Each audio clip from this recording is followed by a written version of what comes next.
Bismillahirrahmanirrahim. Assalamualaikum warahmatullahi wabarakatuh. Selamat pagi Ananda semua. Selamat berjumpa kembali pada pelajaran matematika kelas 8. Bapak berharap Ananda semua diberi kesehatan oleh Allah Subhanahu wa taala sehingga proses belajar mengajar pada hari ini berjalan dengan baik.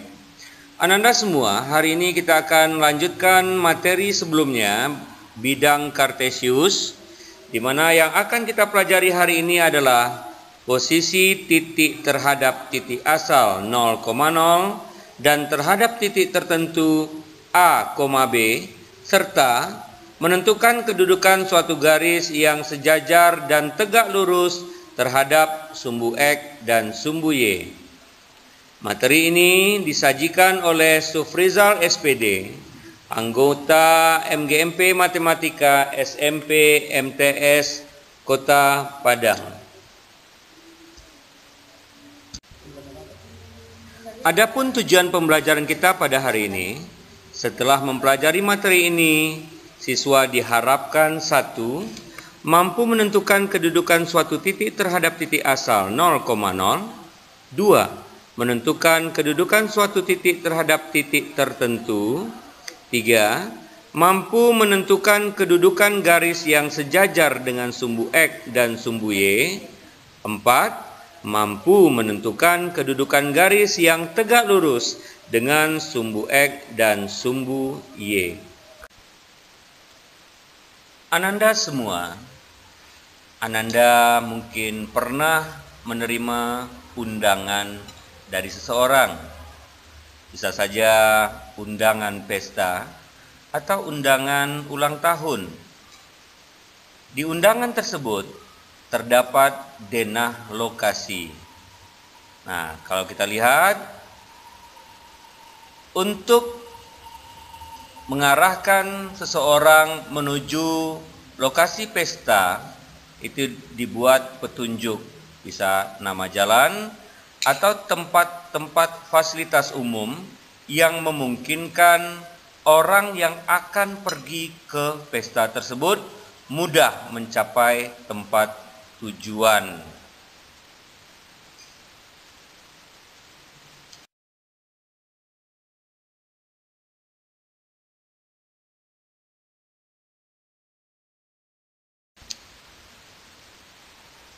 Ananda semua, jika denah tersebut kita buat ke dalam bidang Kartesius, maka kita bisa lihat seperti inilah bentuknya, di mana tempat-tempat tersebut bisa kita buat ke dalam titik-titik koordinat. Misalnya masjid, ini titik koordinatnya 3,3.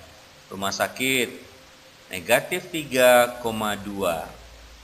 Lokasi pesta negatif 2, negatif 2. Dan sekolah 2, negatif 1.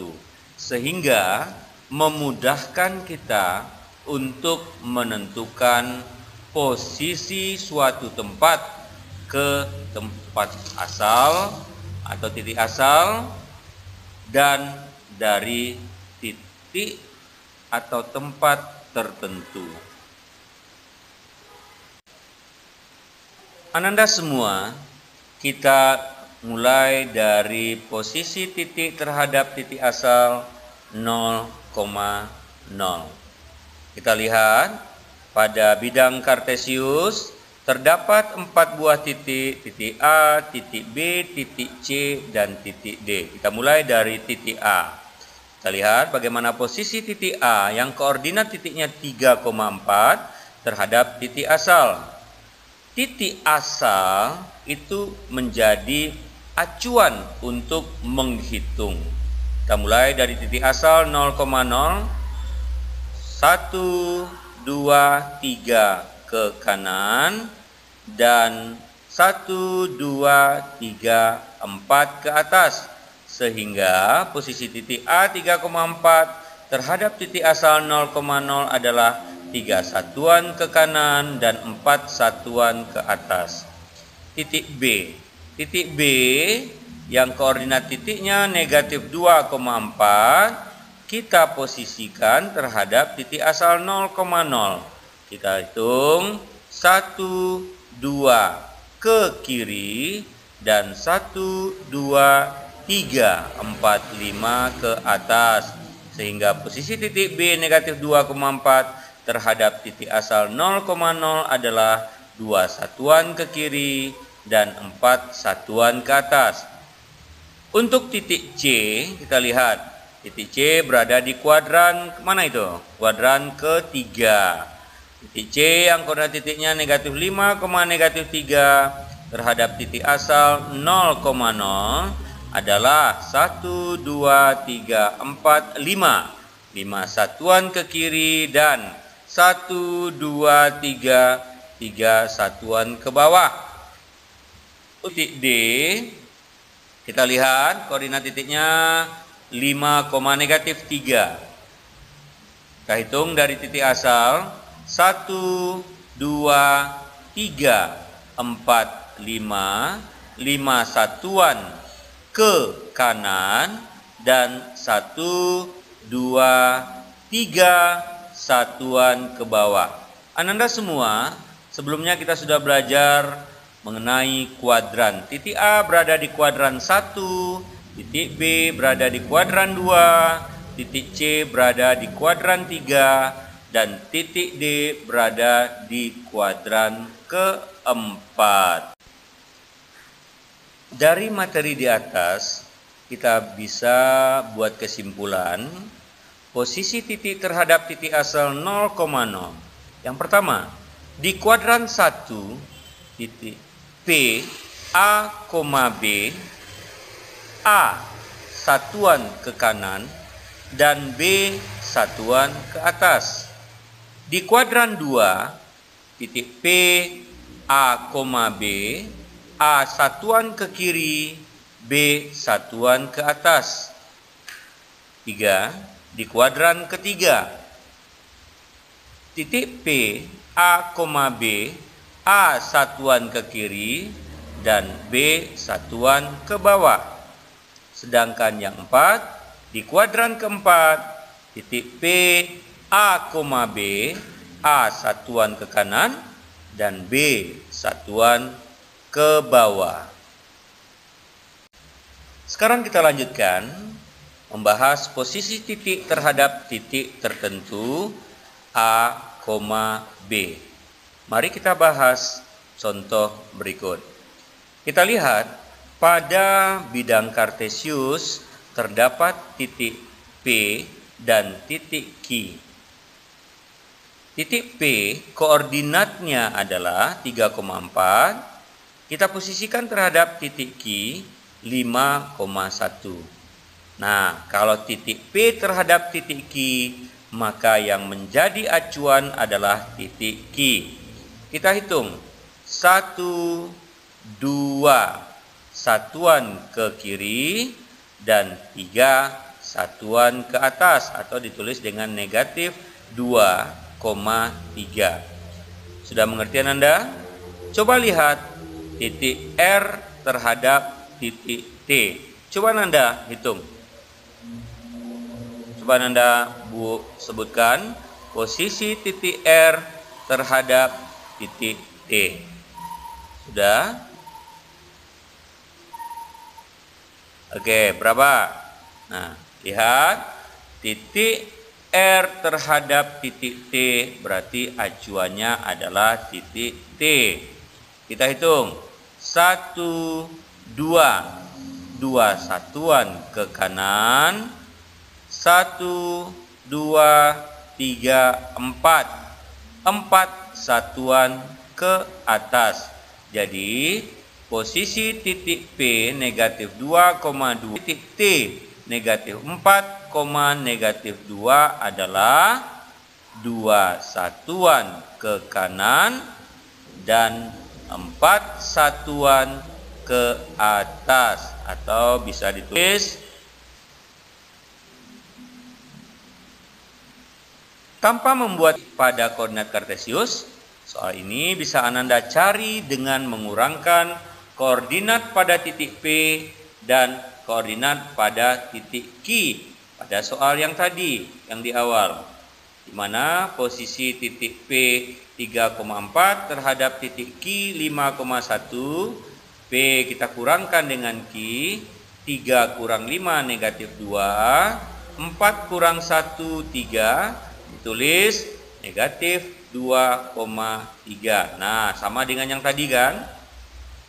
Negatif pada negatif 2 itu menunjukkan 2 ke kiri, dan pada 3 menunjukkan 3 ke atas.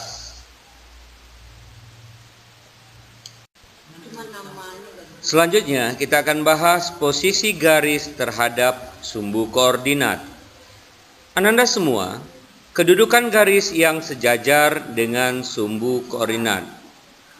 Posisi atau kedudukan sebuah garis dalam bidang koordinat kartesius dapat kita analisa kedudukannya terhadap posisi sumbu koordinat.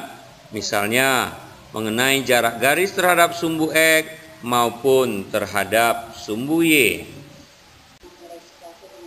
Selanjutnya kita akan bahas garis yang sejajar dengan sumbu X dan tegak lurus dengan sumbu Y. Ananda semua perhatikan garis P. Pada garis P terdapat titik A negatif 4,2, titik B negatif 2,2, dan titik C 2,2 terletak pada garis P tadi kan? Nah, jarak titik A, B dan C terhadap sumbu X adalah sama, yaitu kita lihat 2 satuan ke atas. Karena jarak ketiga titik itu terhadap sumbu X selalu sama, maka dapat dikatakan bahwa garis P sejajar dengan sumbu X. Kemudian kita lihat terhadap sumbu Y. Garis P dan sumbu Y berpotongan membentuk sudut siku-siku, yaitu sudut yang besarnya 90 derajat. Nah, dapat kita katakan bahwa garis P tegak lurus terhadap sumbu Y. Selanjutnya akan kita bahas garis yang sejajar dengan sumbu Y dan tegak lurus dengan sumbu X. Ananda semua perhatikan garis G, di mana pada garis G terdapat titik R 4,3, titik S 4,1, dan titik T koordinat titiknya 4, negatif 3. Nah, kita lihat dia terletak pada garis G. Jarak titik R, S, dan T terhadap sumbu Y adalah sama, yaitu kita lihat 4 satuan ke kanan.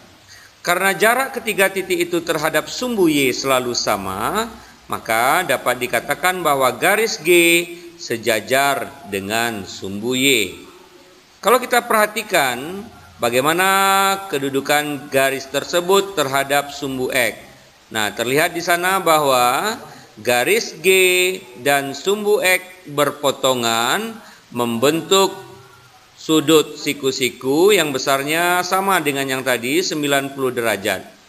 Nah, karena dua garis dikatakan tegak lurus jika berpotongan membentuk sudut siku-siku, maka kita dapat simpulkan bahwa garis G tegak lurus terhadap sumbu X. Dari materi tadi dapat kita simpulkan bahwa yang pertama, dua buah garis dikatakan sejajar jika kedua garis tersebut memiliki jarak yang selalu sama atau tetap. Dua buah garis dikatakan saling tegak lurus jika kedua garis tersebut berpotongan membentuk sudut siku-siku yang besarnya 90 derajat.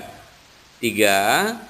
Jika jarak titik-titik yang terdapat pada suatu garis sama terhadap sumbu X, maka dikatakan garis tersebut sejajar dengan sumbu X. 4. Jika jarak titik-titik yang terdapat pada suatu garis sama terhadap sumbu Y, maka dikatakan garis tersebut sejajar dengan sumbu Y. 5. Jika suatu garis sejajar dengan sumbu X, maka garis itu akan tegak lurus dengan sumbu Y. Begitu juga jika suatu garis sejajar dengan sumbu Y, garis tersebut akan tegak lurus terhadap sumbu X. Demikianlah video pembelajaran kita pada hari ini.